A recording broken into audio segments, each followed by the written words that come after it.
Not showing for. Oh, there we go. Hello from Yay! Cookbook Divas.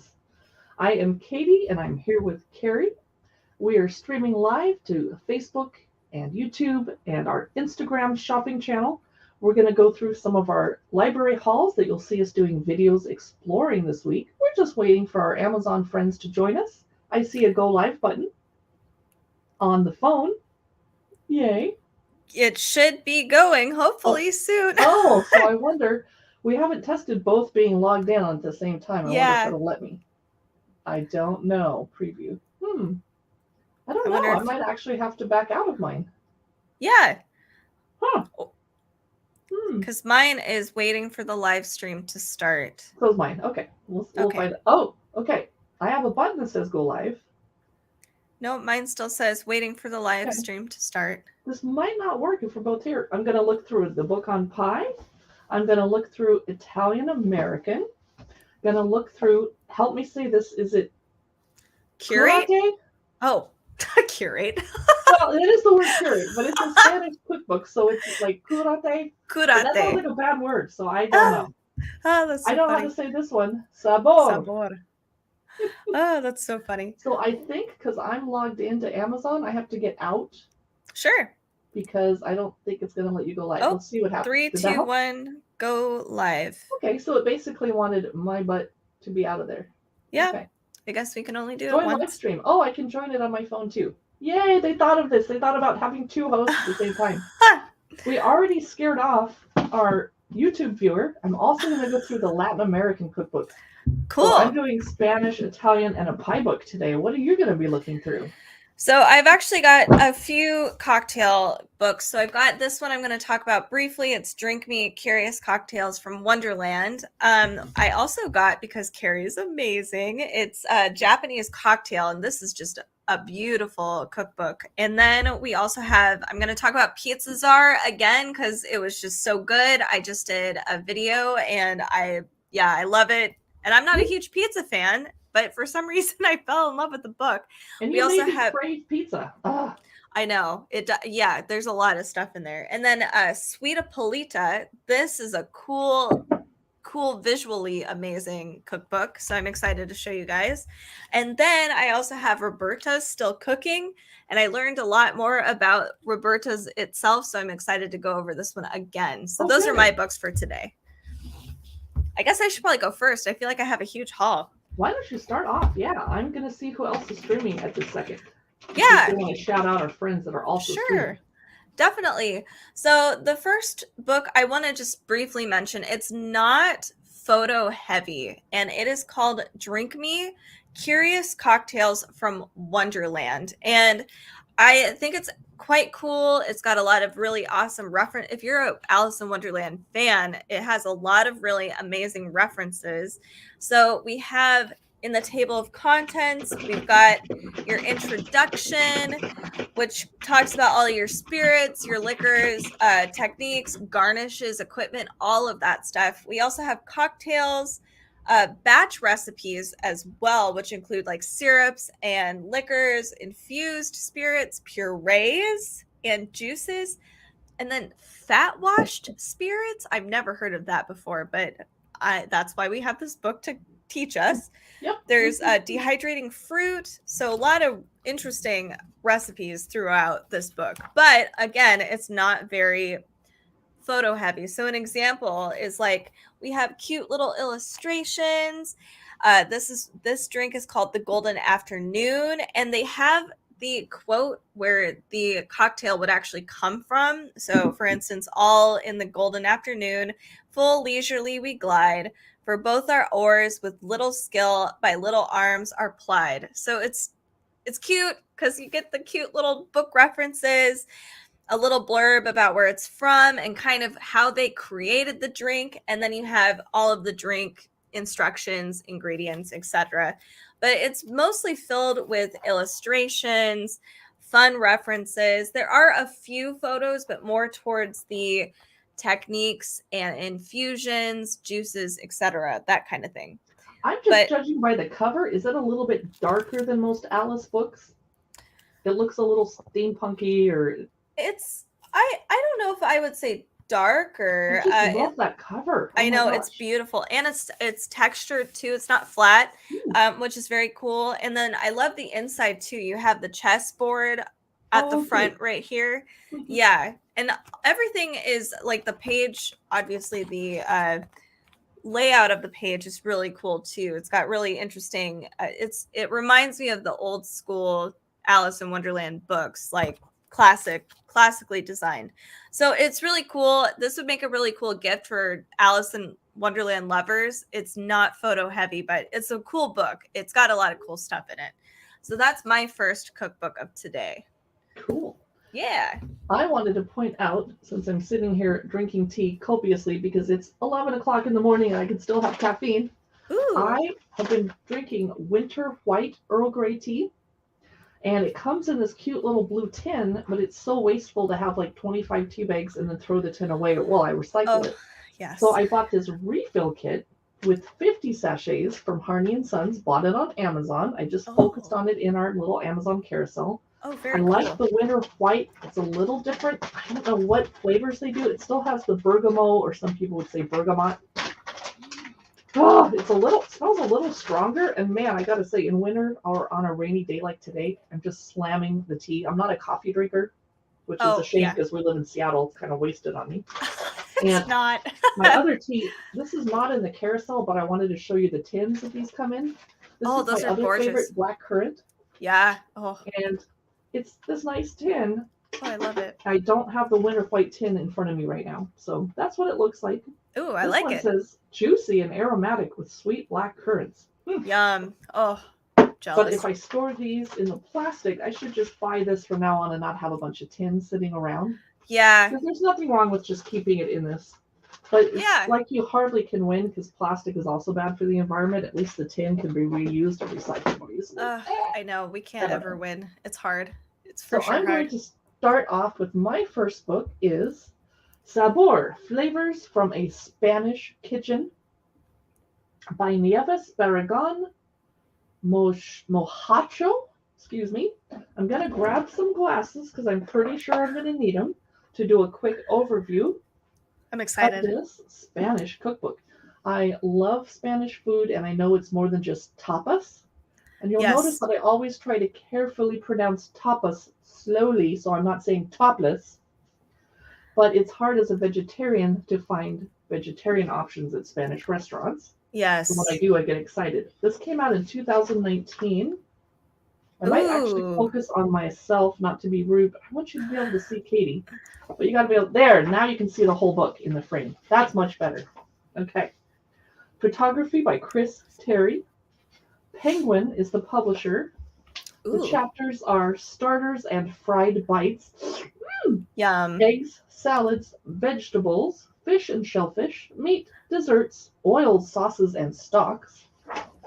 So here's the authors, la la la. I love how I can do this. We're using StreamYard to have us both on the screen at the same time. Yeah, right. And when I focused on both of us this way, you can hardly see the cookbook. Yeah.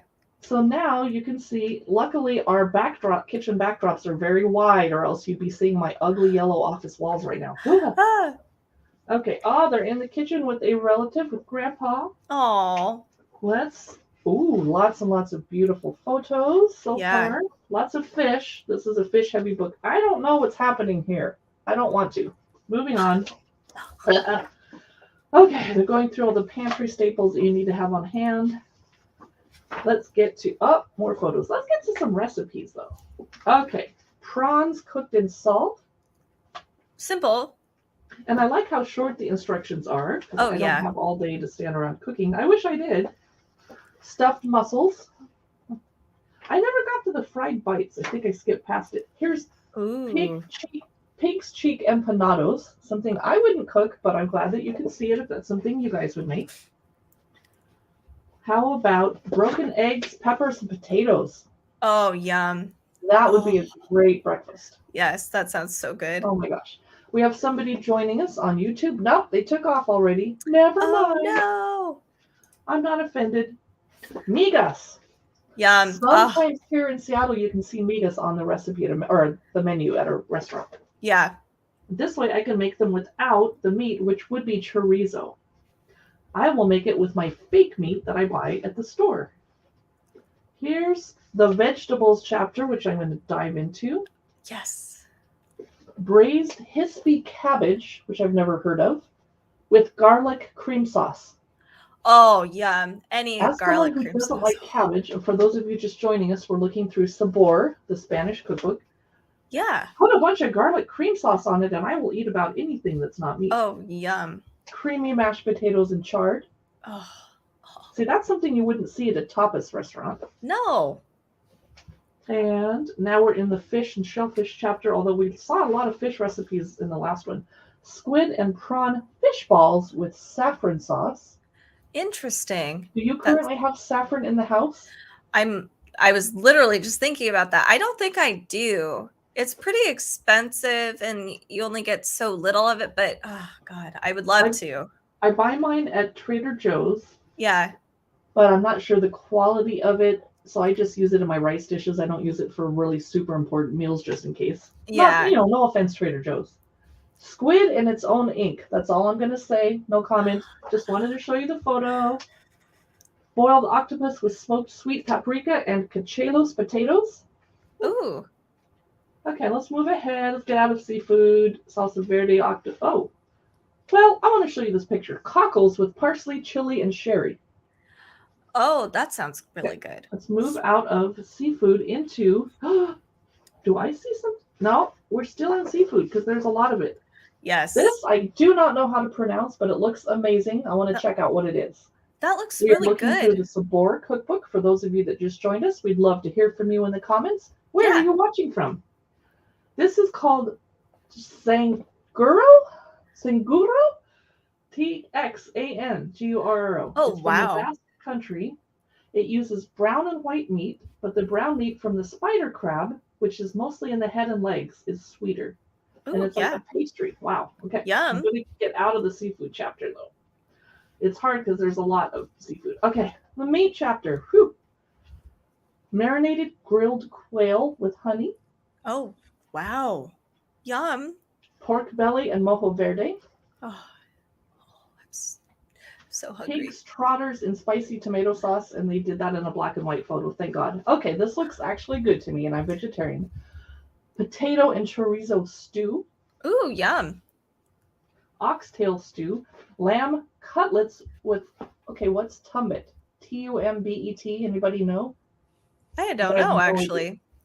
Oh, it says right here.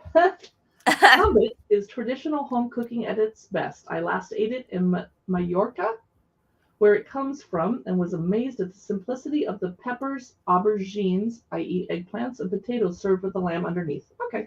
Oh, yum. You know what that is. Yeah. Shall we peek at the dessert chapter before we move on? Definitely. Desserts. Arroz con leche. Basically rice pudding. Oh, wow. Their version of rice pudding. Nice, interesting. Leche frita. Anything fried, man. I'm so there. Oh, yeah. Oh, this is a beautiful. That is gorgeous. Oh, I'm guessing that's like a lemon sorbet, obviously. Orange sorbet, lemon sorbet. A cherry tart, but there's no photo. But there's a photo of the pear tart. Ooh, that's still, I mean, that's beautiful. So I do like this cookbook. It's a little meat and seafood centric, expectedly, as you would think it would. That's Sabor, Flavors from a Spanish Kitchen by Nieves Barragan Mojacho. Ooh. My next book that I want to feature today is going to be, let me find it. I'm really excited because I have not looked through this yet. It is the Japanese cocktail, or the art of the Japanese cocktail. It looks so beautiful. The cover is just, it's elegant. So awesome. So, oh my goodness. This looks amazing. I'm so excited. That's like a burnt orange on top. So some of the rest. Oh, this is by Masahiro Uroshido. And already I am so impressed by the photography. It is, wow. Just, if I got a cocktail like this, I think I would be afraid to drink it because it's just a work of art. It's beautiful.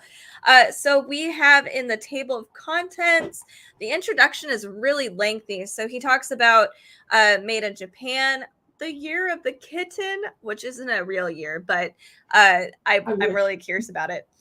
There's the Japanese way of the cocktail, understanding Japanese drinking culture, like sake, shochu, Japanese whiskey, which Japanese whiskey is huge, especially lately. What makes a Japanese bar a Japanese bar? There's a lot of really cool stuff. And then we go into the different, beyond the introduction, we go to part 1, which is Katana Kitten recipes. Part 2 is with a little help from my friends. And then part 3 is Katana Kitten Bar snacks. Apparently Katana Kitten Bar is a thing, and I am so sad that I didn't get to go there when I was in Japan, because that sounds so cool. So here's what I believe is what the bar looks like. Holy cow. I love that. That's beautiful. We have here the year of the kitten. He explains all that. But let's look at the photos, because I'm dying to know what. Oh my goodness. These are just fabulous. I'm already seeing some amazing recipes.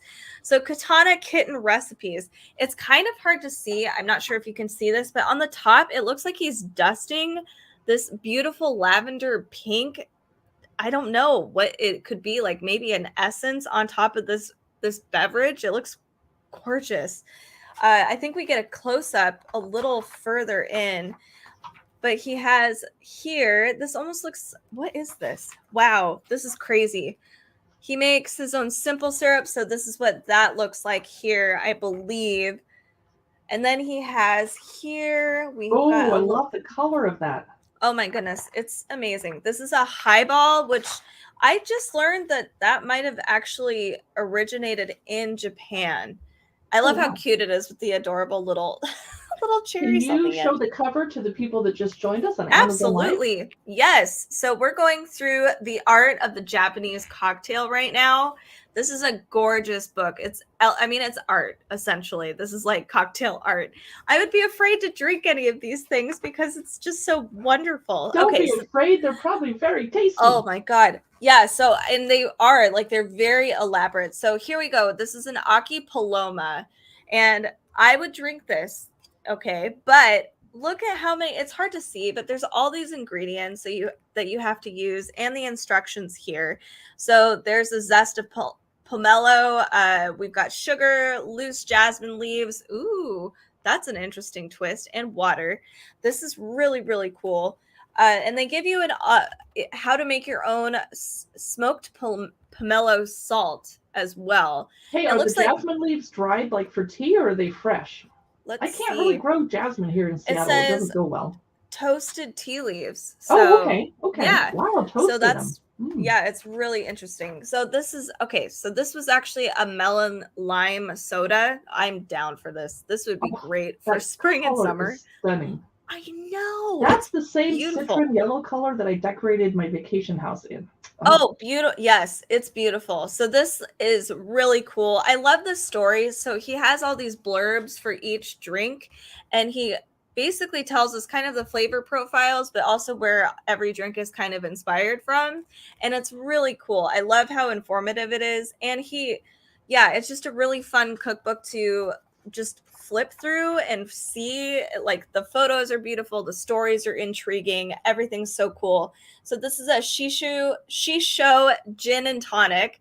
Look at that, the leaves. It's a bright, you can see it's a purple and a green leaf it just looks beautiful. I can't get over it. You know, we're so lucky we live in Seattle because we have lots of access to Asian markets where we can find things like shiso leaves. I'm going to see if there's any on Amazon. I'm going to look for it right now. That's a good idea. This is crazy. This looks like a scene. It's literally a box with ice, and there's your drink in the center, and it looks like this is like a sprig, a juniper sprig. I'm not sure, but it looks just like a scene, a beautiful wintry scene, and he's spraying I'm not even sure what he's spraying on there, but it looks just beautiful. This one's a hinoki. Oh, that's a hinoki tincture, I guess, that he's spraying on the top of this. Let's see what I have an update on the shiso leaves. On Amazon, I see shiso leaf powder, seeds to grow it yourself, and now I don't really see any like leaves for decorating. Man. Oh well. Okay, so I this guess is we'll have to grow adorable. our own. Yeah, that would be cool. Oh, here's one. 1X Japanese whole red shiso leaves in a package. Ooh, that's really cool. That's really nice. Wow. I like that they're offering things like that. That's really cool.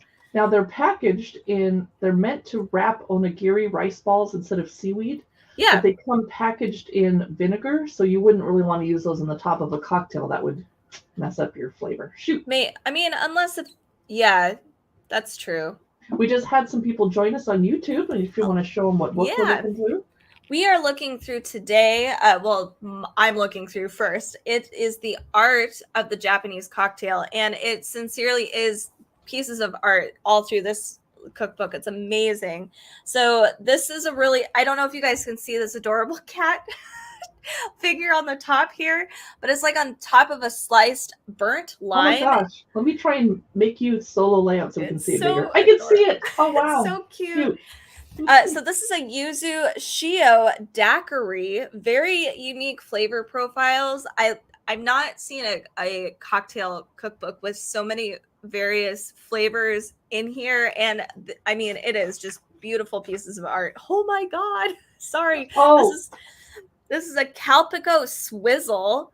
I love that glass. If I could find that glass, I would be all over that. But this is like a really excited. I just messed up my drawer. Now, do they use blue curacao to make that blue? Because blue curacao tastes horrible to me. They do use blue curacao. They use Bombay Sapphire Gin, sake, the curacao, so I can see this potentially working because gin is a little bitter and the curacao is so sickly sweet.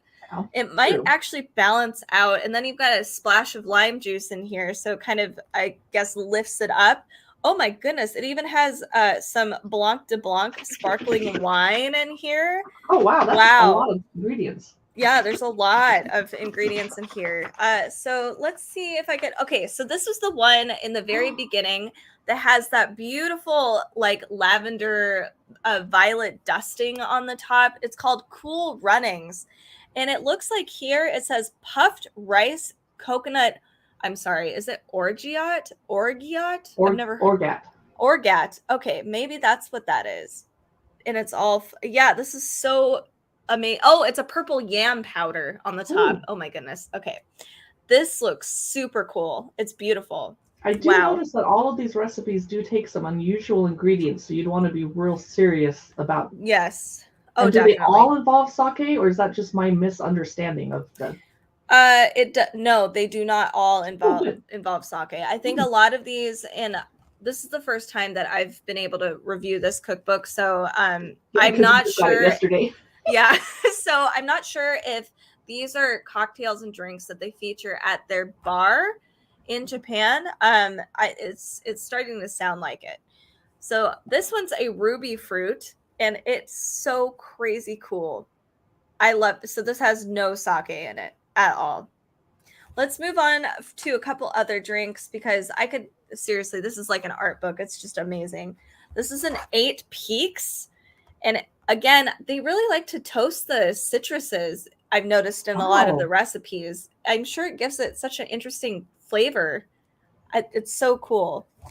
And I'll do a couple more. Are you going to make one of these for our upcoming Friday afternoon cocktail chat? No pressure. You know what? I should. Yeah. Is that okay? We can drink on Amazon Live as long as we're encouraging responsible drinking. Okay, I can do that. Yes. One cocktail. One cocktail, that's it. No children.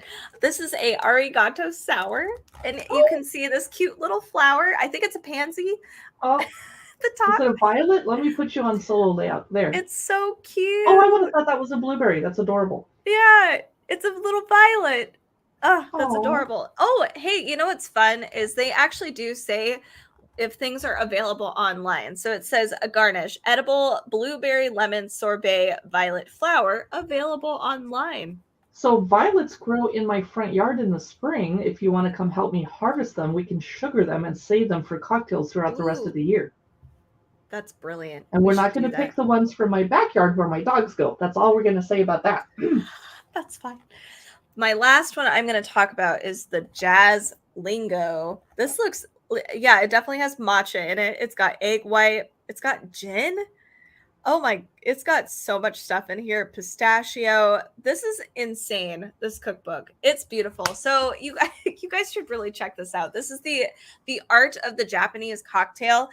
This is by Masahiro Urushido. I'm loving it. And I will try to make a cocktail. I need to get all the ingredients though. So, yes. What is your your next cookbook, Carrie? We just had some people join us over on YouTube and on Facebook. Thanks for watching. Please drop us a note in the comments. Yeah. I'm going to read Kurate or Kurate, which I think I'm saying right, but there's no accent mark on the E, so maybe it's Kurat. I don't know. Anyway. Or it's curate. Authentic Spanish Food from an American Kitchen by Katie Button and Genevieve Coe. Forewords by Ferran Adria, who's the famous Spanish chef, as you all know, and Jose Andres. Wow. It's from Flatiron Books. Let's check it out. Oh, spices. That looks good. All right. Yes. I'm hoping the seafood is not as frightening as in the other book. So it starts off. Okay, here's the author with her, I assume, husband. I haven't looked through this except for the other day very briefly. Ooh, I love Starters, soups and salads, seafood, meat and poultry, vegetables, noodles, rice and beans, yum, brunch and lunch, and desserts and drinks. Woohoo! This is going to be fun. I'm going to skip hello. Watching from Kiel, North Germany. Welcome. I'm going to attempt to pronounce your name. Sneha Banerjee? How did I do? Sneha? I don't know. Sorry. I'm Carrie, and this is Katie. Hello. And we're definitely Cookbook Divas. So here's the kitchen. We're looking through this Spanish cookbook from an American kitchen. And I'm going to jump to the starters chapter. I want you to see the photography because we like for you to be able to get a peek through the cookbook before you think about buying them or getting them from your library. Of course, they start off with the famous Spanish pan con tomate, tomato bread. You basically start making your bread get toasted and you just rub a tomato all over it. Really? It could not be easier than that. That's insane. And this is my favorite thing to order at a Spanish restaurant or a tapas place. It is Tortilla Espanola, Spanish potato, onion, and egg tortilla. Oh. And it looks like a quiche, but it's way denser. It's not gooey. So good. Oh. So yummy. Cocktail skewers. Oh, my gardeners are here. So you're going to be hopefully not hearing too much noise. Oh, it's my neighbor's gardeners. I see something fried. It's croquetas. Oh, yum. Now, they usually have meat in them, but I would put just no meat in mine. I would just do maybe mushrooms. Oh, yeah. Creamy salt cod and potato spread. Yum. And the gardening is getting loud. Can you hear that? Okay, so I might have to switch and have you look through your cookbook while I mute myself. Yeah, if you want, I can definitely do that. So while Carrie is on pause, I will look through. Okay, so this is a really cool cookbook. It's Sweetapalita. This is surprisingly not surprising. That was bad. I was surprised with how many ways you can make cake. So this is by Rosie Alea. And one thing I've been wanting to do is to have, I want to enhance the way I decorate cake. My cakes taste good, but they look atrocious. So I really just want to make beautiful looking cakes. I have a niece and she is she's so fun in the kitchen. And I think she would really appreciate cakes that look like this and to make them with me. So this is very kid friendly and adult friendly. So let's look into it. And it's colorful. Holy moly. So here's the first picture, all pastel and great. Perfect for Easter coming up, actually. So we've got the kids, of course. This came out in 2015, so it's a little older, but it definitely still stands strong to me. So I didn't realize how much detail went into sprinkles, but there's different kinds of sprinkles, what they go best with. different textures, what kind of, if they're good with like cookies versus cakes. So there's a lot of interesting science with sprinkles. So that's just the first thing, which was interesting. And you can make your own homemade sprinkles. I think that is just fantastic. I've never tried it before, but it only requires well, you have to make royal icing, but then it's just royal icing and wax paper, which is crazy. I didn't realize it was so easy. So let's move into the actual recipes here. Oh yeah, let me go through the table of contents. I totally forgot. It's such a fun book, so I'm excited to look through it. So she talks about Sprinkles Spectacular as a chapter. Then it's Wondrous Desserts for the we have sugar-coated cutout cookies for the love of layer cakes, fanciful tiered cakes, essential baking and decorating techniques, prized basic cake recipes, cutout cookies for decorating, and finally frostings, fillings, and more. So my only gripe with this cookbook is kind of how it's organized. I've got ADHD, so I need things to be very cut and dry, clear, and so this one jumps around quite a bit, which enhances my need to jump around a lot. So I want to showcase some of these recipes for you guys. We have sprinkled dipped meringues, and I love this. This is super cute, and it's really, really easy. Everything's super approachable. I like that she's provided little notes here for each recipe, so that if you get lost or if there's some technical bits that maybe a lot of people aren't as sure of, she's provided extra knowledge for us. I love it when they do that. It's so helpful. It is. I do too. So we have red velvet cake lits. And I'm curious, I've never heard of a cake lit before. Is a cake lit in between a cupcake and a cake? Or is it smaller than a cupcake? Maybe you guys know. I think it's bigger than a cupcake, but let's hear what other people think. I'm wondering, because I was like, I've never heard of that. It might be kind of cute to have a cake. If it is in between a cake and a cupcake, it'd be fun to have these for like, a little date, or even for little tea parties. You can cut them in half so people can taste test different things. So let's see. We've got here birthday lollipops, which I believe all of this is within the sprinkle section. Let's look at some of these here we go. Birthday cake milkshakes. So cute. I don't think the glass is like a cake, but it's still really cute. We have pop rock robots, and you can kind of see the photo right here. That's adorable. I would have never thought of making my own like pop rock. Oh my gosh, kids would love that, because then you're gonna eat it and go like, "Wow, that's so." It's adorable. It's so fun. I love this.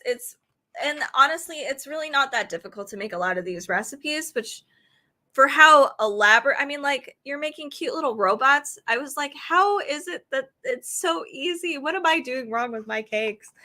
So they also have a chocolate cookies with edible chalk. You'd have to be a really good artist, and you are, to be able to pull that off.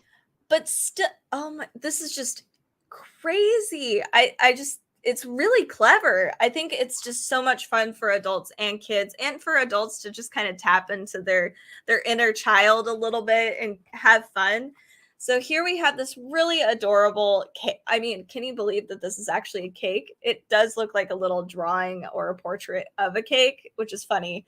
But she has all kinds of interesting cookies that don't seem like cakes or cookies, or they've got some sort of illusion of that.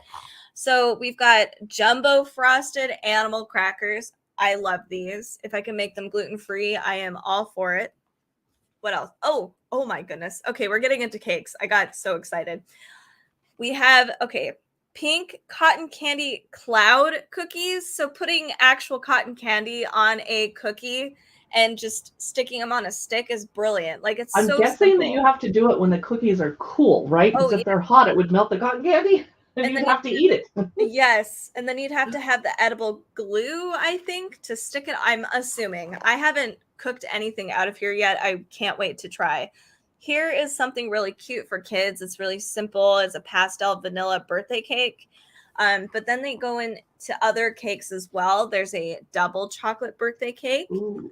And For those of then, you just joining us, Katie's looking ooh, through the Sweetapalita Bakebook. yes. We'd And love this to is, hear what yeah, your favorite baking book is definitely. Yeah, for sure. in the This so comments. far has been one of my favorite, right? Oh, I got to put you on solo layout for that one. Whoa. It's hard to see because it's hard to tell that this is actually like an ombre, I think that's how you say it, but like the dark purple transitioning into a lighter purple. Wow. Beautiful. Seriously.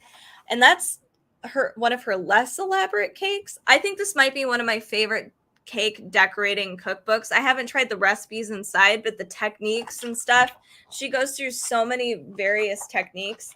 Let's see if I can find something a little more elaborate. Because she goes from really basic cakes to things that are crazy cool. This is a chocolate root beer float cake. I love that. It's That's cute. so fun. And it does look like, you got the root beer float. Cute. That's so clever. Yes. Let's see. We look through a lot of baking cookbooks, I'm not going to lie, and this one has really creative recipes we haven't seen elsewhere. Yes, exactly. So this is a chocolate cake. What? It's a chocolate. So it's chocolate cake. But it's a lot of chocolate? No, it's got it looks like chalk. Oh, so chalk. She's got, like chalk a lot. Oh my gosh. Isn't that crazy? That's hard. a lot of black food coloring. Yeah, that is. Or maybe it's not. I don't know. See, I want to know exactly how. I'm going to have to licorice? try. I'm suspicious. We have someone from New Zealand watching, Dan Hanato. Thank you so much for joining us. Yeah, hello. That's so far away. I want to go visit there. We're going through the Sweetapalita Bakebook. This is by Rosie Aaliyah, and this is by far, I've looked through many baking cookbooks, and this one's my favorite decorating book so far. Because it's just so unique. This is a sprinkle twinkle cake. I can't imagine putting all of these actually sprinkly, glittery, glitzy stuff on a cake. It's crazy. That would be like an entire jar. Yes. Here's a watercolor graffiti cake. This is almost wedding worthy, having like just even one layer of this for, weddings. Oh my goodness. Here's one that's insane. It's called a beads and bobbles cake. Can you believe that? How much time that would take to put every bead on a cake like that? Oh my goodness. So yeah, I love this cookbook. It's so fun. It's great for kids, adults. You learn a lot of the certain basics, like how to dowel and stack a cake, but also like how to decorate with different, frostings, fondants, etc., all of that stuff, meringue. She does go through cookies, and I haven't spent a lot of time looking at her cookies, but they are really fun and unique. And it really kind of taps into that inner child. If you love baking and you want to do something fun for yourself, or even if you have kids, I think this is a fantastic cookbook. So check this out. It's Sweetapalita, the baking book. This is by Rosie Aaliyah. Highly recommend. I love it. What's the book on your list?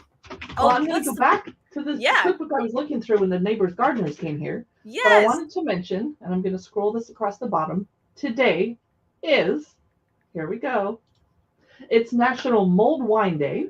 Oh, wow. Which seems really late in the season, late in the year, like it's almost spring here. Yes. I was drinking mulled wine in like November, December, January. Yeah. It's also National Cold Cuts Day. Interesting. And National Soup It Forward Day. I don't know how you soup it forward, and some of these national days are pretty silly. Yes, they are. Okay. I'm just going to take that off the ticker because it makes it look ugly on the replay. Okay, we're looking through an authentic Spanish food from an American kitchen. I'm going to go back and focus on this in the carousel over on Amazon, if I can find it. I think I already did it for you. Oh, you did? No wonder I couldn't find it. Thank you. I thought I was crazy. No. Okay. Let's get to the recipes where we were rudely interrupted by gardeners working hard. I'm just going to show you this giant piece of meat. That's all I'm going to say. Oh my goodness. Don't know what's happening there. The display. Okay, we already talked about the pan con tomate, the tortilla espanola, the salt cod. We were about to do soups and salads. So this Soup is it a forward. chilled tomato, cucumber, and pepper soup. That will be great in summer. Oh, yeah. Not anything I'm going to make anytime soon because it's cold here. Okay, there's a lot going on in the soup, and I bet it's fantastic. Oh, whoa. What is it? What It's kind? cold almond and garlic soup with Whoa. crab and green grapes. Whoa. Yeah. I've never thought of that combination before. Yeah, it sounds good. Yeah. Every cookbook on the planet almost has a creamy butternut squash soup recipe, so I'm not too excited about that one. No offense to the author. Those of you that just joined us on Amazon Live, welcome. We're looking through a Spanish cookbook called Curate, or Curat, if I'm not saying it wrong.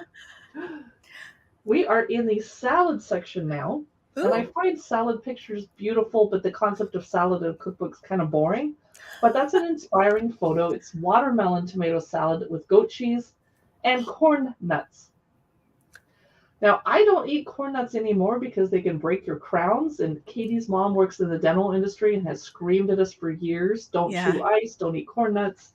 Yeah. But I wonder if you pulse the corn nuts in a food processor till they're finely chopped. So it's smart. safe to eat them. Smart. That's yeah. And that would add some interesting crunch to that salad. Yes. Oh, so man. Tuna and tomato salad, boring. Let's get to the seafood chapter of this Spanish cookbook. If you just joined us on Amazon Live, we'd love to hear from you in the comments. Here's a chilled shellfish salad. Ooh. Now, this is something I would be terrified to take like on a picnic or potluck because of the food poisoning risk. Yeah. So I wouldn't. Here's clams and chorizo in cider. And now you're going to hear my dogs barking at the gardeners, so don't be offended. I have 2 flat coat retrievers, and their job is to guard the house, whether it's a gardener walking by, the mailman, or the leaves blowing in the wind. And you just joined us, and we're looking through a Spanish cookbook, chilled mussels in escabeche sauce, seared scallops with peas and ham. That looks healthy, and you're adding some protein with those peas. Yeah. Ham, that's 3 kinds of protein. Here's how to prepare octopus. Wow. Fun. Yeah. Cured trout with tomato, black olive, and onion. Ooh. And let's move on. Whoa. Meatballs with Serrano ham and tomato sauce. That's good comfort food right there. Yeah. Oh, that's perfect for right now. Poultry chapter. I didn't realize that. So there's, ribeye steak with blue cheese sauce. Ooh, yum. Oh. And lamb chops with black olive and rosemary crumble. Whoa. Ooh. Oh, that sounds really good. I had to think about that.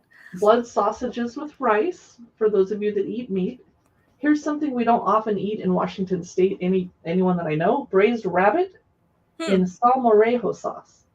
Oh, interesting. Rabbit, I don't see rabbit on the menu. I don't either. I don't really see it to buy either. Yeah, it's not a thing here. Vegetables. This is going to be my favorite part. White asparagus with an airy mayonnaise. Ooh. I love to go to the Julian Serrano restaurant at Aria in Las Vegas because they serve this white asparagus. It has to be grown underground so that it doesn't get white and turn green. That's cool. Roasted eggplant, onion, and peppers with roasted vegetable vinaigrette. That's a nice, easy side. I don't know if I would use that as a main. Check this out. So when I fry eggplant, it's usually for eggplant parmesan. But here's fried eggplant with honey and rosemary. That could almost be dessert. Except for the rosemary is too savory, maybe. Yum. What if you did fried eggplant with honey and lavender? Ooh, that'd be interesting. Oh, I have to show you the author's cute baby. Oh, cute. Now, how about potato salad with fresh herbs? Notice that it's not covered in mayonnaise. Hello from Belarus. I'm so glad that you're joining us. And we have not looked through a lot of Belarusian cookbooks. Can you recommend any? Oh, yeah, that's a good idea. And I'm so glad you have the English transliteration of your name so we can call you Alex because I don't know how to read Belarusian writing. Welcome. You're very welcome to be here. I like this potato salad because it's not covered in mayonnaise. It's just very, very simple. It has vinegar, black pepper, new potatoes that have been scrubbed, extra virgin olive oil, minced chives, chopped fresh tarragon leaves, parsley leaves, and dill. It's that simple. Oh, wow. Yum. You're going to ask your mom what some good Belarusian cookbooks are. All right. Well, thank you for doing that. Yeah, that would be awesome. We need the ones in English so that we can read them.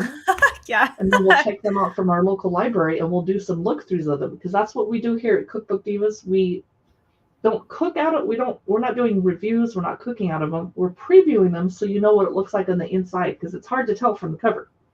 Here's stuffed piquillo peppers. Ooh. Oh. What are they stuffed with? Jeez. Extra virgin olive oil. You can stuff it with jamon serrano and mahon. You can stuff it with brandada or capricho de cabra. So lots of meat and, I guess, cheese. Yes. Mushrooms sautéed with sherry. That sounds good. Yeah. Shall we check out noodles, rice, and beans? Yes. There's a squid ink pasta. Yum. A shrimp pasta, garlic mayonnaise. There's not a picture for every recipe. There's a section on paella, of course, because every Spanish cookbook will have one. Yes. I don't own a paella pan, do you? No, and I really want to, though. Really? They take up so much room in the cupboard, and how often are we going to make paella? Oh, man. I don't know, but if it's super good, I would probably try it. Or There's have it a in recipe for vegetable paella. Oh, see, there you go. Now we need a paella dish. That'd be amazing. Hey, Alex, your mother is from Ukraine. Does she know about the Cook for Ukraine hashtag on Instagram? I'm going to put it up here. We're so worried about Ukraine, and we send our sympathies and our support. Yeah. Right now on Instagram, people are cooking dishes and posting a photo of it with the Cook for Ukraine hashtag. And Olia Hercules wrote Ukrainian cookbooks like Mamushka, and she's part of the movement to Cook for Ukraine. It brings visibility to what's going on, and then a lot of restaurants are donating part of their proceeds to UNICEF UK. And Cook for Ukraine, you can also do bake sales or sell meals to your neighbors or whatever you can do to raise money to help the people of Ukraine, especially the children. And we're all donating to UNICEF UK, specifically to the Ukrainian rescue. And if you go to the Cook for Ukraine hashtag or to Olia Hercules' Instagram page, you'll learn a lot more about how to help. And we're so sorry that this is going on. Yeah. So, vegetable paella, seafood stew with rice, fish, lobster, and mussels. Oh, yum. Stewed chickpeas with collards and salt pork. I have a lot of cans of chickpeas in the house. Oh, now, what is an Asturian bean? This is Asturian bean and sausage stew. That's I've never heard of that. Yeah. They're fave beans, which you can't buy stateside. Okay, well then we don't need to make that recipe. Let's check out the brunch and lunch chapter. Spanish coffee with orange whipped cream. Whoa, I want to. That sounds amazing. Yes, thank you. He said, Alex says, that's amazing you guys support Ukraine. Every time I talk about Ukraine, I get sad. I know. Yeah. I was crying this morning because I was watching footage about Ukrainian orphanages, and they're hiding in the basement, and there's very few caregivers, and they're doing the best job they can to take care of the Ukrainian orphan babies. Yeah. This is called the best fried egg ever. They do have a lot of those in a lot of cookbooks. Very high quality oil. Oh, they're using canola, sunflower, or peanut so it can withstand the high heat. Oh, yeah, that makes sense. Garlic rice with tomato sauce and fried egg and banana. Oh, banana. Fun. And a sandwich section for brunch, I guess. Sausage sandwiches with onions and piquillos, peppers. A fried squid sandwich. I'll have a no thank you helping. Okay, desserts. We've earned the privilege of looking through the desserts in this cookbook. Here we go. Oh, how pretty. Almond cake with cream sherry and brandy. And oh, wow. Design on the top. That's gorgeous. Marcona almond holiday cookies. Ooh. Oh, bruleed custard with berries. I've never thought about doing that. I never order creme brulee because it's so boring, and the fun part is cracking the top of it. And then once that's done, I'm going to mute myself while my dog's barking. I got the Mamushka cookbook after your review. It's lovely. Thank you. I know Carrie's doing some really amazing reviews over on our other places, but I know I still need to actually look at the Mamushka. I haven't done a lot of Eastern European cooking personally. I need to do more of that, honestly. One of my best friends, she's from Ukraine, so we've been talking about ever since the COVID-19 to get together and cook, but of course COVID. But yeah, I've been wanting to cook a lot more Eastern European food as well. This is a chocolate brandy sauvignon. And I wanted to point out that I'm not over here drinking alcohol. It's Pure Leaf Unsweetened tea, which you can buy on Amazon, but I didn't put it on our carousel. Oh, goodness. I wasn't going to say anything. Ooh, roasted strawberry watermelon Cava sorbet. Whoa. That sounds So if you amazing. roast the watermelon, does it dry out? Oh, and the reason my dogs are barking is the mail truck is here. So you're going to hear more barking. So I'm going to show you a sangria picture and let Katie continue from here. Okay, I will continue then. So I did review my next two cookbooks in our previous live broadcast, but I wanted to talk about them again because I've done a little more research on, for instance, Still Cooking Roberta's. So these guys, it's a restaurant, and I believe they started out in New York or Los Angeles, but they have restaurants in LA and New York, and these guys are super fun. So throughout this whole entire cookbook, there is like there's this puppet and it's hilarious. I don't even understand, but yeah, this has got some really unique, interesting twists. I would probably say Americanized Italian twists on cookbooks. So we have my bestie is from Poland, so it gets us talking about food too. Ooh, I've never had Polish food either. That's something that I would like to try. I really need to start. I need to expand my food. There's just so much food out there. And then we also have Alex said, let me introduce you to some Belarusian dishes and of course some Ukraine. Yes, that would be amazing if you guys could share your favorite dishes so we can try all of these things from around the world, cookbooks. Definitely. So I'm going to review real quick. Roberta's Still Cooking. So this is a fun, crazy cookbook from LA and New York. It's from this restaurant, Roberta's. And this is actually like the front of their restaurant. So they're very artsy. But apparently the Clintons had a hosted party here or something like that. So Bill and Hillary, which was interesting. Especially, I was like, what? No way. So let's see if I can find the table of contents because it's crazy wild, this cookbook.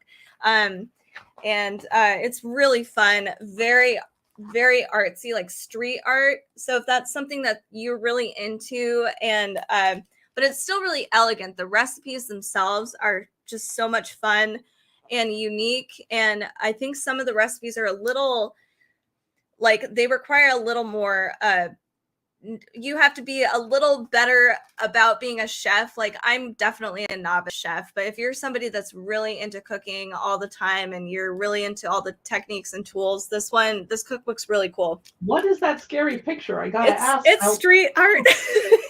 It's just street art. They are really into basically urban culture. It's really cool. And so this is the puppet I'm talking about. He is featured everywhere in this cookbook. Okay. He's kind of adorable and I really like him.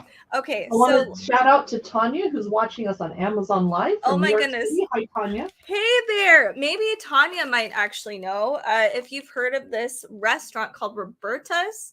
Apparently they have a place in New York. I might be Queens, I think. So here's the table of contents. We have salumi, vegetables, surf and turf, pasta, pizza, dessert, pantry. So you got to get your pantry essentials because they have some really unique stuff in here, like bonito butter. There's also like a clam broth. They have a leche de tigre. So lots of cool stuff. And then a few drinks as well. And honestly, the dessert section is just ice cream, but it's still like fancy ice cream. So let's look at some of the recipes in this cookbook. It's fancy. It might not seem like it, but it is very fancy. So we have crispy sweet potatoes. So they use really interesting stuff like a salsa matcha, fresh mint leaves, sweet potatoes, canola oil, etc. Just really unique flavors mixed together. Figs and beef lardo. So Alex says, let's begin with my favorite dish from my homeland. I hope I can say this potato pancakes in English, but is it called draniki? I hope I said that correctly. I need to try. I would love to try a potato pancake recipe. That sounds amazing. I'm going to look that up when we're finished for sure.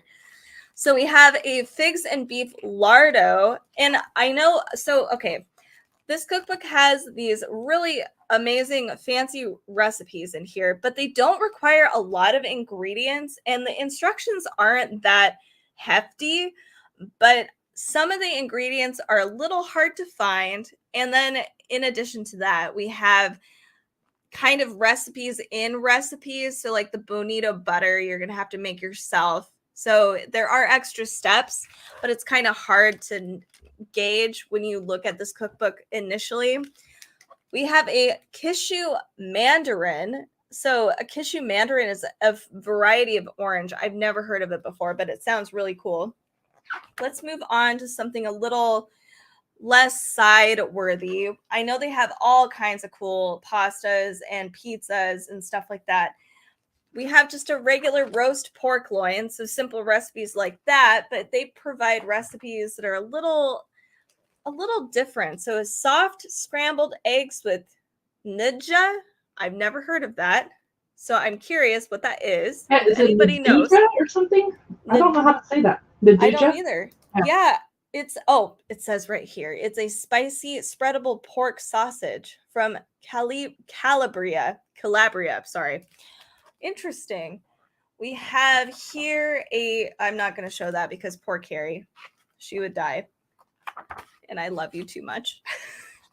So we have, they give us different pasta dough recipes from eggless, egg pasta, semolina, no gluten-free options. I have celiac disease, so I need to always kind of keep those things in mind. And so this isn't necessarily the most gluten-free friendly cookbook, but I'm sure I could figure out a way to do that. So Alex was talking about draniki, and I found a picture of it, and I want to share it on my screen. If that I would can be find awesome. it. Here it is. Yeah. That's what they look like. Ooh, yeah. Oh, that looks so good. It looks, and Sneha would like to know if there's something like latkes. Yeah, and he said, yes, they are. Ooh, oh man, I love latkes. Those are like, oh, my soul. I'm getting so hungry. So we have a clam tagliatelle recipe. We have a jiggly with anchovy recipe. And here's our silly puppet again. I want to know who he is. I really do. He's crazy, this puppet. This cookbook is a little awkward to handle. Welcome back, Shoshana, watching us on YouTube. Appreciate you coming back by. Hello. We have the bee sting pizza. So here we get in a little more of that American Italian twist. All your pizzas and pastas. They even give us their own calzone recipe, which is super cool. I want to make a gluten-free calzone. I wonder how difficult. I'm going to ask you why our library puts these weird covers over some of our books at the bottom half. Oh my God, I don't know, but it's hard to see the cover of the book, and we can't take it off. And there was a book that I wanted to check out from the library yesterday to show you guys because it was so pretty, but it had this weird cover over half of it. I'm like, well, forget it. That was smart because, yeah, I feel like I'm going to get some serious gripping muscles just holding on to one part of the book. Oh, it's hard. And I don't want to ruin the book because they're really awesome. We have a King Tao Kong. That sounds really good, actually. It looks, I mean, it's got, I like Brussels sprouts. I mean, I'm obsessed with them. I know you're not a huge fan, right? of Brussels sprouts, Oh Carrie. no, I But eat them. Yeah, Bob makes them almost every night, so I oh, have I to. love them. They're so I mean, if good. someone else is cooking for you, you got to be like, why, thank you. That's true. We have a normcore pizza, which have these tiny little tomatoes on top. And I thought they looked like carrots at first. But let's look at some of the, so here's that ice cream recipe that I was talking about. That's the only dessert recipe they have, but it's like anise hyssop ice cream, tarragon ice cream, and cashew ice cream. So That's very unusual different. flavors. That's pretty cool. Yes. And again, Shoshana, I love that you brought cookbooks with you to look at your office. I used to carry around a Shojin Rory Japanese Zen Buddhist monks cookbook with me. And I would what? take it to work, and I never ever cooked anything out of it, but it was just so comforting to have it with me, and I could look at it slowly when I had a break at the office. I love that you did that. That's adorable. I had no idea. I'm learning something about you today. Here's a picture of all the drink recipes they provide. You can see there's some beautiful drinks in here. This actually has a whole flower in it. It's crazy. So I wanted to go over Roberta's again, just because I learned a little bit more about the restaurant itself. Their locations are in Los Angeles and in New York.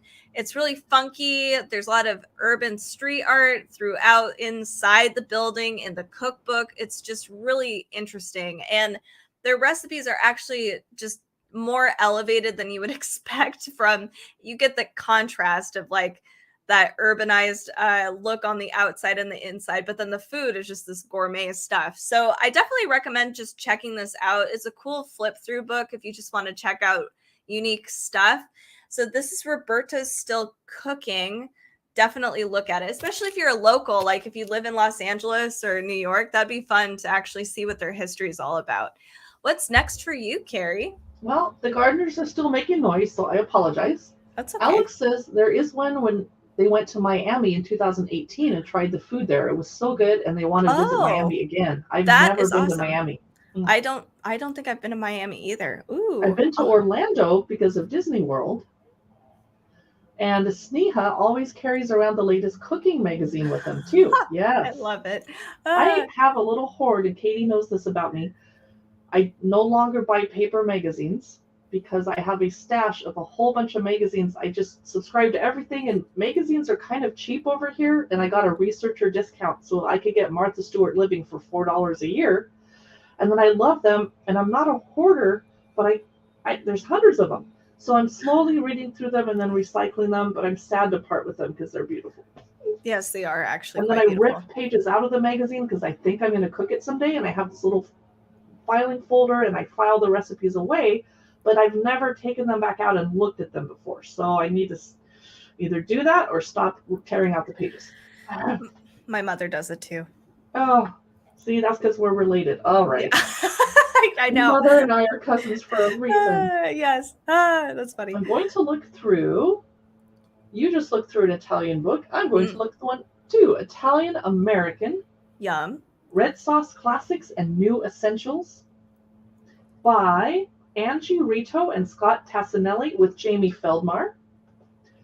I am having pasta for dinner tonight because it's my turn to cook, so I get to cook pasta. I could eat pasta every night, but my boyfriend's like, we should probably only have it one time a week for weight gaining issues. Yeah. Oh, man. Okay. This came out in November 2021, so it's brand new. I think I'm the first person to have checked it out of our library. Oh my goodness. It's off to a good start. Pasta it's beautiful. Sauce. This is going to be painful to look through because we haven't had lunch yet. But we will soon. I've got 2 more cookbooks left, and Katie has probably 1 more. Yeah, 1 more. Right. So, don't know anything about the author because we haven't looked through this.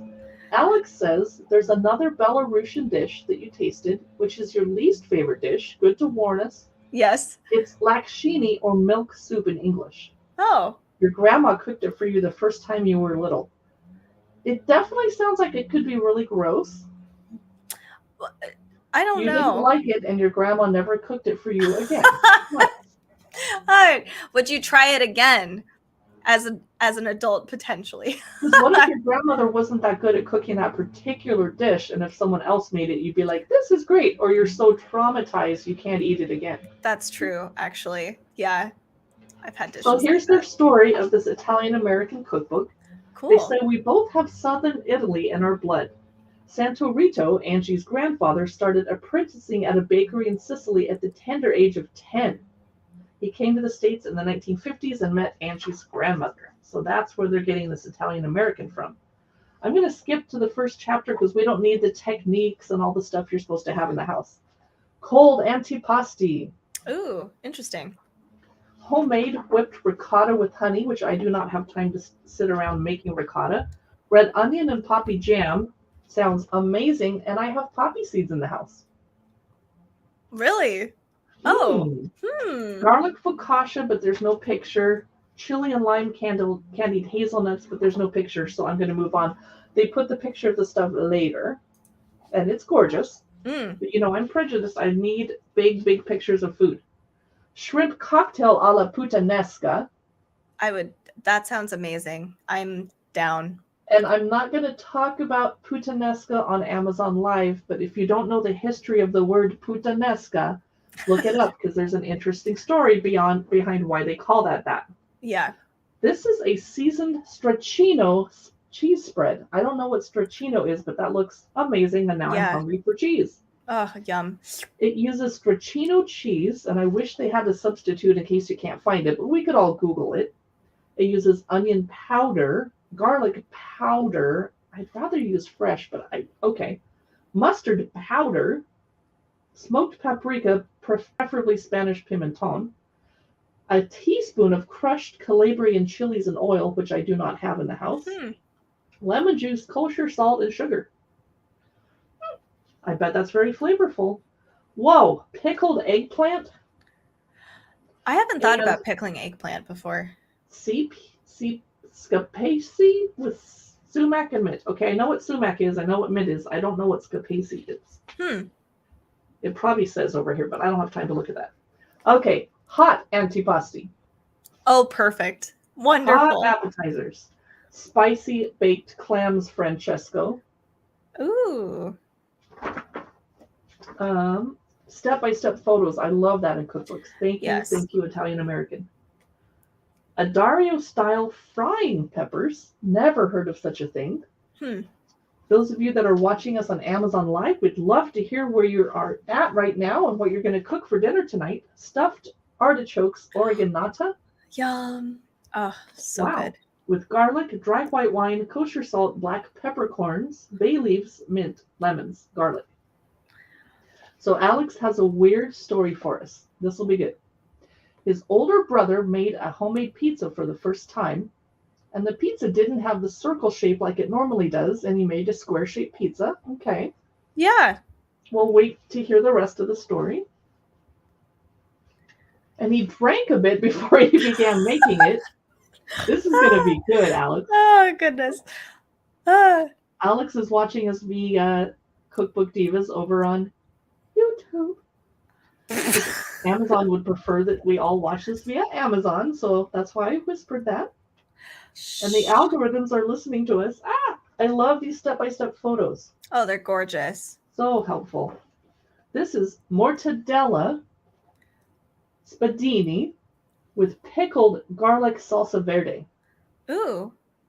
Yum. I might just read this recipe just for the pickled garlic. Yeah. Oh. I'd like to make my own pickled garlic. I buy, chopped garlic that comes in a jar, but it's really briny and it's just not the best, but it's better than nothing. Yes, I agree. Salami and cheese potato croquettes. I'm just a sucker for croquettes. I just love them so much. Yeah, they're good. They're really good. I could good. have a dinner of just croquettes and then a salad. God. Croquette salad.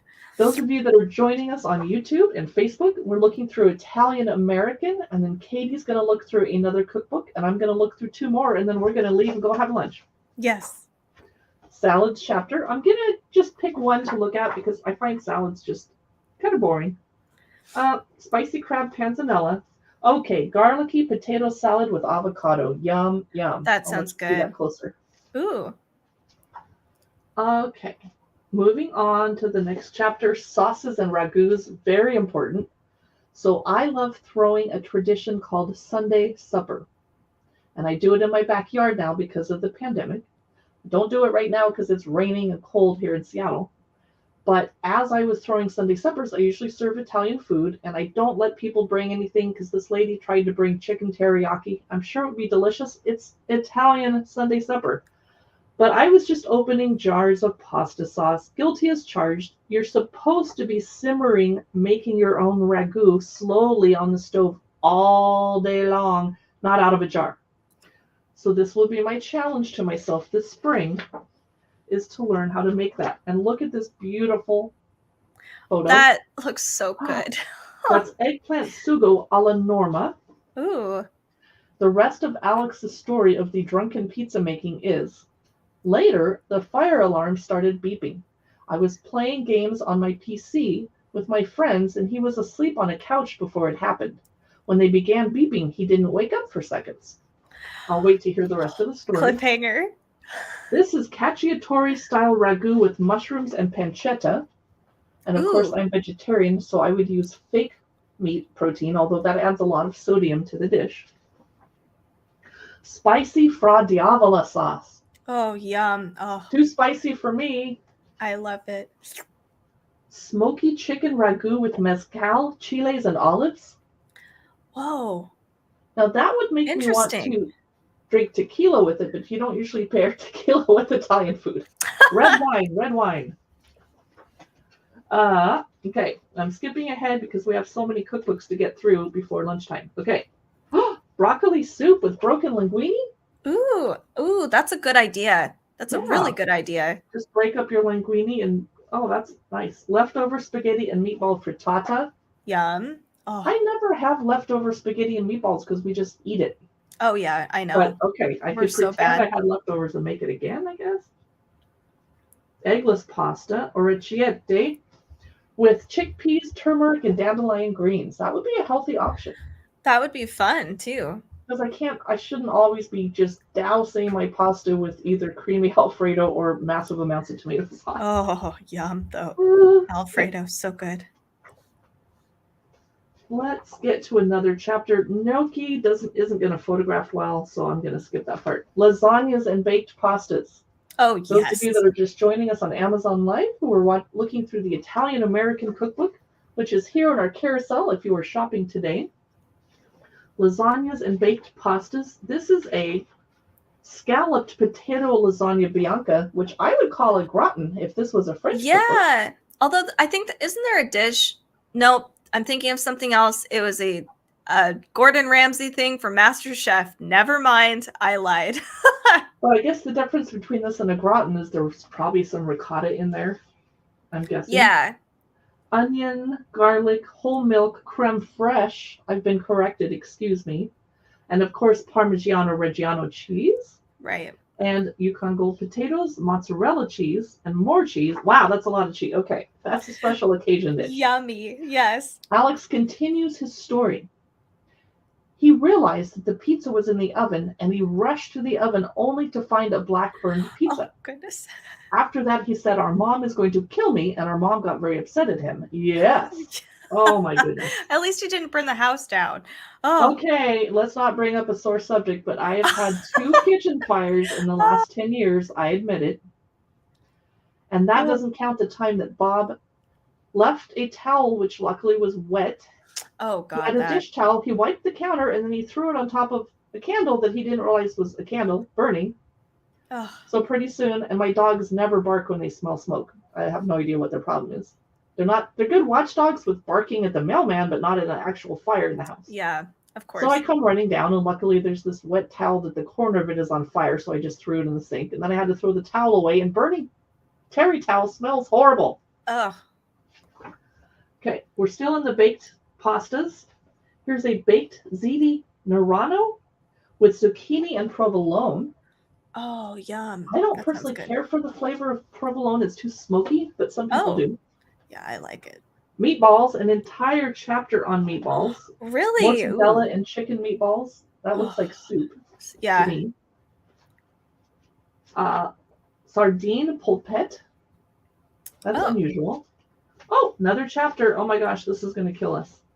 Mains. Now we're in the main dishes. That was just side dishes. What is this? Is that a lasagna still? Or is it bread? It's Like a layered eggplant parmesan.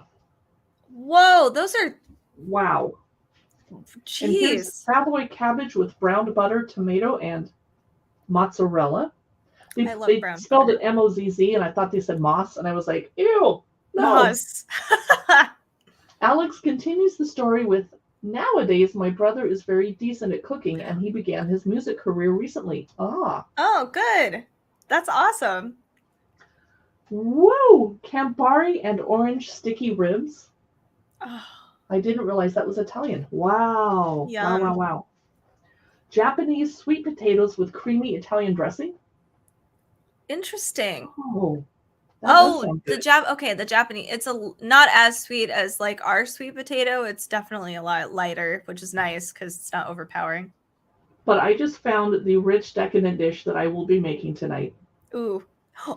Mushrooms in gorgonzola cream sauce. Oh, that's one of my favorites. And I just bought cream at the store yesterday, conveniently. Perfect. But I think I have to run to the store for gorgonzola.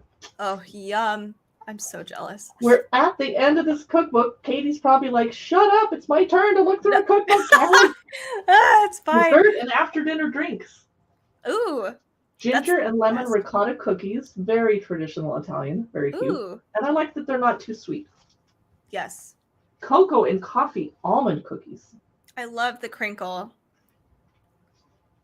Vietnamese coffee tiramisu. Whoa. Oh, God. Wow, that's unusual. I like that. Yum. Vietnamese coffee is my favorite. After dinner drinks.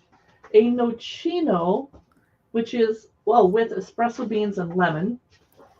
And some citrus limoncello and how to make it. Wow. Okay. I'm finally done hogging the channel. Sorry. No, you're fine. Super cool Sneha says add some miso to it, to the Japanese eggplant or the Japanese potato salad.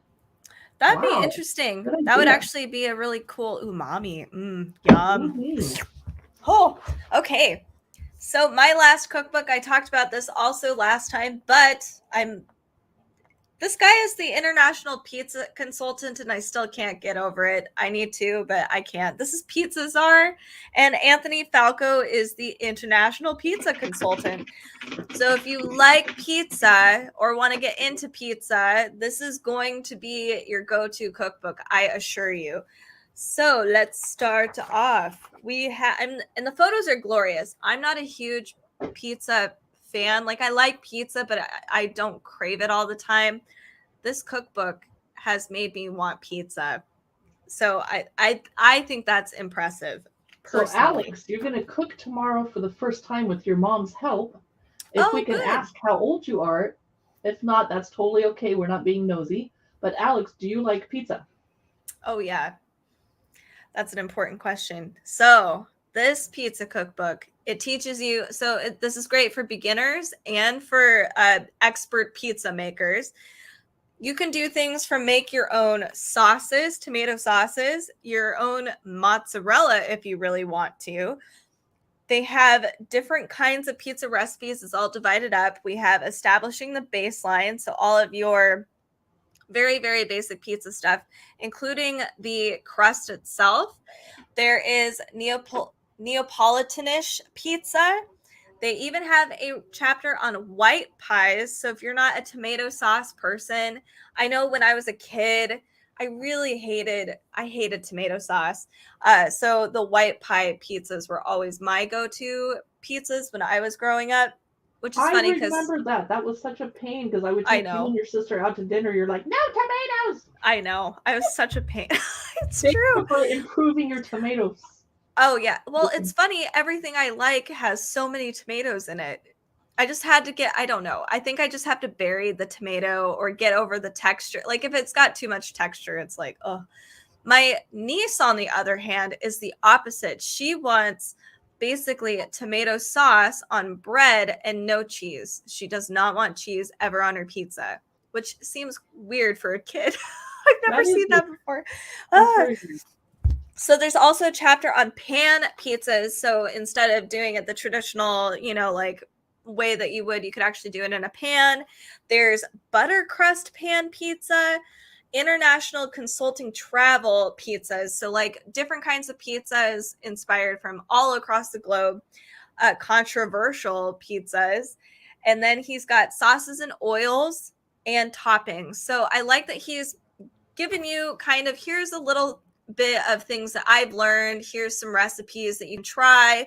But then he encourages us to make our own pizzas, including our own toppings and oils, and just get experimental, because pizza, you can kind of do whatever you want with it. It's really fun. So let's get into it. He has your, necessities like tossing pizza, which I still have yet to do. I have always wanted to do it. This cookbook is really fun design-wise. There's a lot of cool pictures, like this one. Lots of photography. I've never made fresh mozzarella, and I own a cheesecloth. Oh my goodness. I see, and I don't know if I would, but it might be kind of fun to do once, but then it might be like, it's better just to do it at the store. I'm sure it tastes amazing. Song of the store. It's so convenient. Right, Alex exactly. Is 25, and he'll be 26 this year, and his mom says the reason why you don't have a girlfriend is because you can't cook. Oh, goodness. I don't know if that's true. Cooking is very nice. You should just be able to do it for yourself. Yeah. So I'm glad that your mom is encouraging you to cook. Pizza is a fun one to cook, and it's kind of easy too, because the dough and the sauce, and then you just toss it together, all your favorite things. So let's go over some of the tomato goodness, I was going to say tomato sauce. I skipped over that whole thing. So here's just a basic tomato pie. This is exactly what my niece wants, just tomato sauce and a crust, which is hilarious. But they make it look so good. I don't know. That kind of looks like a hot mess. I think it looks good. Like I don't know why. Soup on bread. Sneha would like to know if anyone started their own sourdough starter during the last year. Ooh. And named it and didn't make it. You wanted to make your own sourdough pizza dough. Oh, that's brilliant. Is that a thing? Sourdough pizza dough? Yes, yum. I have to mute myself because of gardeners. Oh my, no, you're fine. I want to so I have celiac disease, so I can't eat wheat and gluten, etc. But sourdough apparently naturally should be gluten-free or gluten-free friendly or something. So I missed that whole bandwagon during quarantine and whatnot and the pandemic, and I want to get into that, but I haven't tried it. It seems so intimidating, but I've heard it's actually quite easy. I'd love to try it. If you have any cookbooks that are sourdough-oriented cookbooks, you should definitely let us know about it, because I want to get started and figure out how to do all that stuff. And sourdough pizza sounds so good. Okay, so moving on. Sorry, I'm getting really hungry. We have pepperoni and pickled chili pizza. So, and he does have some of these recipes back in the back. So like a pickled chili recipe he has in the topping section, which is very helpful. He has step-by-step photos depending on the pizza. If it's a little more complicated techniques, he has everything listed. Yay. Yeah, it's perfect. I love it. And then I just love the variety of pizzas he has. So like the margarita pizza is just a classic. He talks about just making it simple. Don't overthink it. Make sure to just tear off quarter-sized chunks of mozzarella and throw it on there. I know people are really weird about that. Here's our white pizza chapter. This was my favorite as a kid. So they have a classic white pizza, a Brussels sprouts pizza, which I am all about, and it sounds really good. And that's actually a brilliant way of putting some greens on a white pizza. There's some other white pizzas in here too. Shrimp scampi pizza. So interesting. Do they have a lemon pizza? I had one at a restaurant in Eastern Washington, and I became obsessed with lemon pizzas, and they usually have yellow tomatoes on top. Whoa, no, I'm not seeing that, but that sounds really good. I've never thought about doing that. Lemon pizza. They do have a mushroom and onion pizza, though. That also sounds really tasty. Oh my God. Dork Chocolate is in the house. Hello. Thank you for stopping by on Amazon Live. So glad to have you here. Welcome, welcome. Hello. Oops, I'm talking to you and I don't even have myself on the screen. How rude.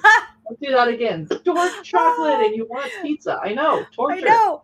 This Oh. cookbook, so I'm going over Pizza Czar, and apparently Anthony Falco, who's the author, is the international pizza consultant. I don't know how he got that job title, but it's pretty amazing. And this cookbook is really, it's just fabulous for any pizza lovers. So I'm going to go through some more of the pizzas. He has even international like fusion pizzas. I like that he encourages us to make our own pizzas by making our own toppings and our own oils and sauces, all of that stuff. He has this Fern Gully pizza, which I am curious about. It looks dark and grim, but I like that stuff and it's fine. But it just seems, I mean, I grew up with Fern Gully and it had, and this has really interesting ingredients on it. It's got toasted walnuts, there's flat leaf parsley, mushrooms, caramelized onions. I like the crunch aspect of the walnuts. That sounds so good. Yeah, it sounds really foresty, but sweet and just earthy. So good. We have a garlic, caramelized onion, anchovy, and breadcrumb Sicilian pizza. Holy moly, that's so much. Very bright. Alex is going to stream on his own channel in a few minutes. Feel free to put your address in the comments here so people can visit your stream too. Yeah, definitely. That would be amazing. Love to see it. We have, oh my goodness, this is called Old Lady's Face Pizza. That's horrible. What? I know. How mean. I resemble that statement. Oh, stop it. You do not. Oh, goodness. Dork If I was here, on I'd be like, Amazon slap. Live. Dork Chocolate wants to be a pizza consultant for a living. That would be great. Yeah, please tell us how you can do that. I'm really curious what the steps are. Yeah, Alex, go ahead and put your link in there. Yeah. And Sneha has an interesting comment. She had a roommate from Afghanistan during university who would put yogurt on pizza with a little garlic. Yum. I'm guessing it's like a more like a thicker yogurt. Yeah, I think that's probably what it's like. Too. That sounds amazing. Yeah, isn't that pretty traditional with just the regular flatbreads over there? I feel like that's pretty. Oh my god, yum! I'm gonna die. Oh, so here's another one for you: a veggie lovers pan pizza, Carrie. It's classic, very classic. Let's move on. So here's more of the international styled pizzas, and this might be actually really similar to what your friend did. This is a lamb sausage pizza, and it does have yogurt on it, and I think it's this white sauce on the top. So they've already placed it on, and it sounds really good, and it kind of reminds me like Greek flavor profiles. So that's Mediterranean, I guess. There's even a Brazilian pizza that sounds super interesting. We have a Bolognese pizza, which would just be obviously really good. Portuguese pizza, Tokyo marinara. So very cool stuff. Okay, what makes it Tokyo? Does it have miso on it or? Let's see. I gotta ask. I know. What makes it Tokyo basil? Okay, so we've got basic tomato sauce, 1 clove of garlic peeled, wild Sicilian oregano, 6 basil leaves, so basil-y maybe, sea salt, olive oil, Neapolitanish dough. That's it. I'm not sure why. Wow, interesting. Yeah, maybe that's just how they prepare it in Tokyo. It looks like the crust is like thicker too. Like there's a lot of crust comparatively. Maybe that's what it is too. It could be an actual like deep dish versus, yeah, it could be all kinds of things. So Sneha says, yes, it was the very heavy Greek kind of yogurt. And Alex says they're not going to talk on their stream. They're going to play Russian, Ukrainian, Belarusian music. Ooh, that's cool. So yeah, go ahead and put your link in the comments, Alex. Yeah, that'd be amazing. So for those of you that don't mind pineapple on their pizza, this is a pineapple pizza El Pastor style. So I'm wondering if they use the same kind of sliced meats and then, I'm so hungry. So I just want to briefly talk about the toppings because he does have some unique toppings that you can have in your arsenal if you ever wanted to make your own pizzas. So here's sauces and oils first. He has like a bechamel sauce, anchovy sauce, which is brilliant. We have an herb oil. Here's a white wine lemon cream sauce, Carrie, recipe. That would be pretty tasty. There's a, what else do we have here? Ranch dressing, if you want to make your own ranch dressing. And some toppings we have. He has some really unique toppings. He has the El Pastor pork, the caramelized onions, but we all can do that. That should be pretty easy. Fingerling potatoes on your pizza. Yes, please. Sign Yes. Oh my goodness. Lime pickled onions. I love that idea. Fried garlic chips. So instead of just having a fried or roasted garlic, you can actually fry your garlic so you get that more crunchy texture, which is amazing. You could do your own fried eggplant cutlets. He has a oven roasted fancy mushroom mix. Let's see what else. How to use a Japanese mandolin without cutting yourself. I just was curious about that. I've never used a mandolin before. What? We should do a video where we use one and then have Band-Aids at the ready, just in case. Oh, God. My whole finger. But yeah, there's a lot of really cool topping recipes, interesting recipes to get you started and getting everybody, I guess, to get you to think more about what kind of unique pizzas you would want to create. So this is Pizza Czar.